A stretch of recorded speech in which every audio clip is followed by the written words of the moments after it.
Hallo, hier ist der Carsten und ich freue mich, dass ihr wieder mit dabei seid, hier auf meinem kleinen YouTube-Kanal.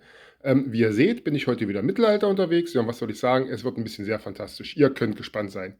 Es hat sich nämlich einiges getan, also zumindest bei den meisten. Beim Löwenritter hier vorne eher weniger. Der sitzt immer noch da und angelt und säuft Bier. Aber bei seinem Kumpel hier. Der hat nämlich jetzt seinen Wachturm fast fertig gebaut, wie ihr seht. Ja, und was soll ich sagen? Ich finde, das hat er gut gemacht, oder? Genau. Ich mache mir da gar keine Sorgen. Der wird den schon noch fertig kriegen.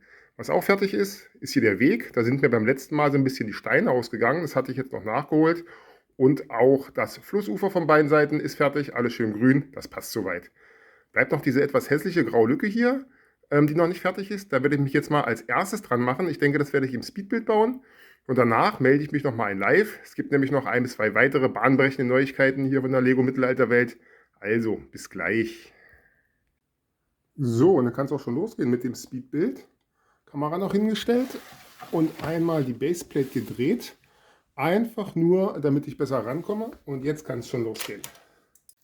Meine Idee für die freie Fläche sah jetzt so aus, dass ich das alles zunächst erstmal mit grünen Plates überbauen wollte, quasi als Basis, um da später Büsche und Bäume draufzusetzen. Jetzt war es mir aber zu langweilig, das alles nur in grün zu machen, deswegen hatte ich mir jetzt für die Mitte dann noch so ein kleines Highlight überlegt und auch hinsichtlich einer Story, die man erzählen könnte. Und die Story sieht jetzt halt so aus, dass da in der Mitte noch ein kleiner Sumpf hinkommt. Wieso nur ausgerechnet ein Sumpf?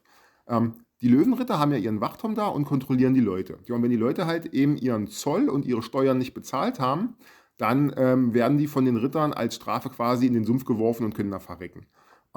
Den Sumpf wollte ich jetzt ein bisschen dunkler haben als den Bach. Von daher habe ich da als Basis zwei Plates genommen in Medium Nougat und das Ganze wieder überbaut mit den blauen, transparenten Fliesen. Kommt von der Farbgebung ungefähr hin. Und wenn ihr euch jetzt fragt, wieso da in der Mitte noch zwei freie Studs sind, das werdet ihr gleich noch sehen, ihr könnt schon mal gespannt sein. Die Ränder vom Sumpf wollte ich jetzt möglichst ungleichmäßig haben, deswegen habe ich da einfach wieder ein paar Wedges genommen, ein paar Plates, ein paar Slopes und das Ganze halt wahllos dahingesetzt. Wie gesagt, dass das Ganze halt möglichst natürlich aussieht. Also, da haben wir es. Die beiden Baseplates sind final erstmal begrünt. Die Lücke ist zu, inklusive kleinem Sumpf. Bepflanzung, die mache ich später noch nebenbei, genau wie hier den Weg. Da kommen noch ein paar Steine rauf, damit das Ganze nicht so steril aussieht, genau wie ich es hier vorne schon angefangen habe. Das mache ich immer mal so nebenbei. Jetzt habe ich hier aber noch eine Idee auf der anderen Seite. Und zwar hat ja hier der kleine Lumberjack, der Holzfäller, sein Häuschen. Aber sein Pferd, das steht noch im Freien. Und das kann natürlich nicht so bleiben. Und da habe ich mal einen kleinen Stall vorbereitet und den möchte ich euch jetzt mal zeigen. So, und da ist das gute Stück auch schon. Einfache Konstruktion, ich mache mal das Dach ab, dann können wir es uns ein bisschen besser angucken. Steht auf einer 16er Grundplatte, ist dreigeteilt. Hier hat das Pferd seinen Stall, kleine Tür zum Öffnen, Schließen, noch eine etwas größere Tür. Da hat nämlich der Lumberjack sein Plumpsklo drin. Und hier die dritte Abteilung, das ist so ein Unterstand, da kann der Holzfäller sein Holz deponieren oder ein paar Werkzeuge lagern, damit es nicht nass wird. So, das Dach ist befestigt mit einem ganz normalen Hinspick, macht man hier drauf, kriegt man eine kleine Schräge dran. Ja, und dann war es das auch schon. Und das werde ich jetzt mal einbauen. So, ich habe die Baseplate jetzt mal vorbereitet, habe das Ganze ein bisschen umgeändert. In der Mitte ist ein 1x2er Brick, der die 16er Platte hält, und an den Seiten habe ich sowas gebaut hier, 2x2er Plates mit einer Fliese oben drauf, damit es nicht allzu viel Kontakt hat, damit man es auch nochmal abbauen kann wieder. So, einmal hingesetzt, passt wunderbar. Tür auf, Pferdchen rein und, ups, Nase gestoßen und fertig, wunderbar. So, jetzt habe ich hier noch einen kleinen Busch, damit wir auch ein bisschen Abtrennung haben zur Straße nach vorne hier, beziehungsweise zum Weg. Nochmal die Pflanze hier hin. Ja, und jetzt hat auch das Pferdchen seinen Stall, ganz wunderbar. Stall inklusive Plumpsklo ist jetzt fertig und an der Stelle stand ja vorher ein Baum. Der Baum steht jetzt hier hinten, hinterm Sumpf. Da war natürlich noch viel Platz, da hat er wunderbar hingepasst. Und wie ihr seht, hat der Sumpf auch schon sein erstes Opfer gefunden, nämlich einen Landstreicher.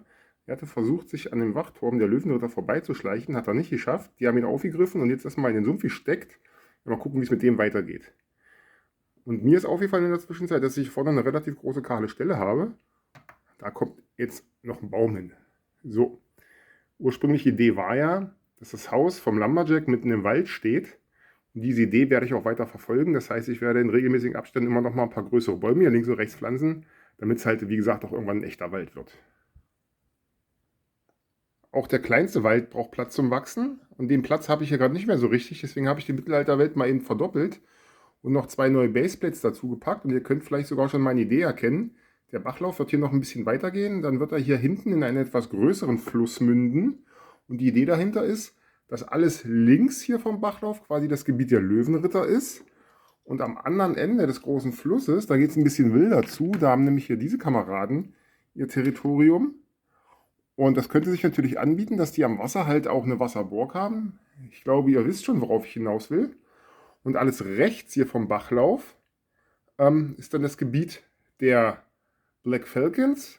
Und da hatte ich noch die Idee, dass man hier rechts quasi bei der nächsten Erweiterung dann noch ein Gebirge bauen könnte, dass die quasi so eine Art Bergfestung dann haben.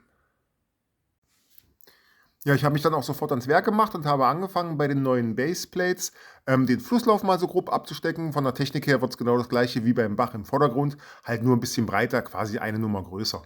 Ja, und zum Schluss habe ich dann noch bei der Fläche rings um den Sumpf ein paar Details eingefügt und auch beim Weg, damit es halt ein bisschen besser aussieht. Ist ja noch alles relativ kahl und das soll ja nicht so bleiben. Ja, für heute soll es das gewesen sein. Wenn euch das Video gefallen hat, lasst mir gerne ein Like da und abonniert den Kanal, dann verpasst ihr das nächste Video nicht. Ansonsten wünsche ich euch erstmal viel Spaß bei euren Projekten, macht's gut, bis zum nächsten Mal, tschüss!